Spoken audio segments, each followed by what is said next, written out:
과학과 근대 세계, 지은이는 화이트헤드, 서강사에서 편했습니다. 문명의 진보란 반드시 전체적으로 보다 나은 상태를 향해서 한결같이 나아가는 것은 아니다. 우리가 거시적인 안목에서 문명의 지도를 그려놓고 본다면 혹 그런 모양을 띠게 될지 모른다.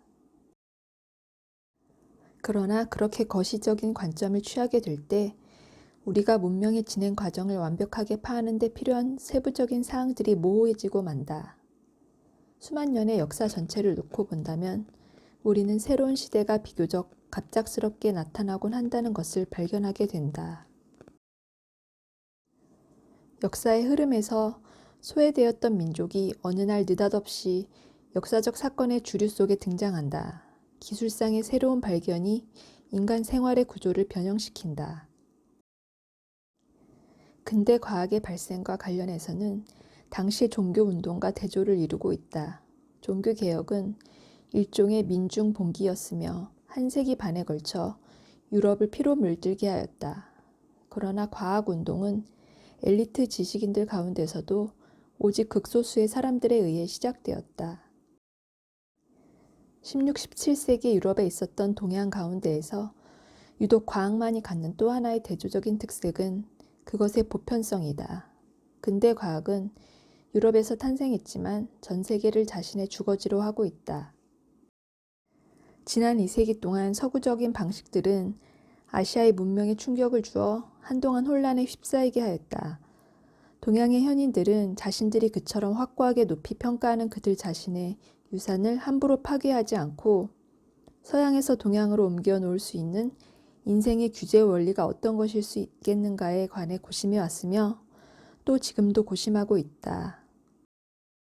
서양이 동양에다 가장 손쉽게 건네줄 수 있는 것은 서양의 과학과 과학적 사유 방식이라는 사실이 갈수록 분명해지고 있다. 그것은 합리적인 사회가 존재하는 곳이라면 어느 나라, 어느 민족에게도 전달될 수 있는 것이다. 분석의 습관은 인간 정신의 작용 하나하나에 빛을 던져준다. 그것은 첫째로 경험의 내용에 대한 직접적인 미적 평가를 촉진시킨다. 이 직접적인 평가란 그 경험의 직접적인 구체적 가치를 포함해서 그 경험이 그 자체의 특유의 본질에 있어서 어떤 것인가를 파악하는 것을 말한다. 이것은 예민한 감수성에 의존하는 직접 경험의 문제이다. 그런 다음에 경험에 포함된 그 자체로 보아 특정한 존재들에 대한 추상이 이루어지고 추상된 것들은 우리가 그때 그 존재들의 특정 관계가 만족시키는 완전한 일반적인 조건들이 파악된다. 17세기 사람들은 16세기의 역사적 반역에 수반되었던 관념들을 물려받았고 인간 생활의 모든 측면에 관계되는 정연한 사상체계를 후세에 물려주었다. 바로 이 17세기야말로 인간 활동의 전역에 걸쳐 시종일관 여러 가지 중대한 문제들에 어울리는 지적 천재들을 배출한 시대였다. 이 100년 동안의 활동 무대에 등장하는 수많은 인물들은 기록을 통해 쉽게 확인할 수 있다. 뉴턴의 법칙은 2000년 동안이나 물리학의 발전을 가로막았던 하나의 신념에 대한 거부를 함축하고 있다. 그것은 또한 과학적 이론의 불가결한 근본 개념, 즉 관념적으로 짜인 고립된 체계의 개념과 관계된다. 이 개념은 사물들이 지닌 하나의 근본 성격을 나타낸 것으로 그것 없이는 과학이, 아니 인간 지성의 유한성을 고려할 때 어떠한 지식도 불가능할 것이다. 근대 철학의 기원은 근대 과학의 기원과 유사하며 시기적으로도 일치하고 있다. 근대 철학의 발전에 있어 전반적 경향은 부분적으로 과학적 원리를 확립시켰던 사람들에 의해 17세기에 결정되었다. 이와 같은 방향 설정은 15세기부터 시작되었던 과도기의 뒤를 이어받은 것이었다. 사실상 당시 유럽 정신에는 하나의 전반적인 흐름이 있었고 이것이 종교, 과학, 철학의 방향을 대체로 결정하고 있었다.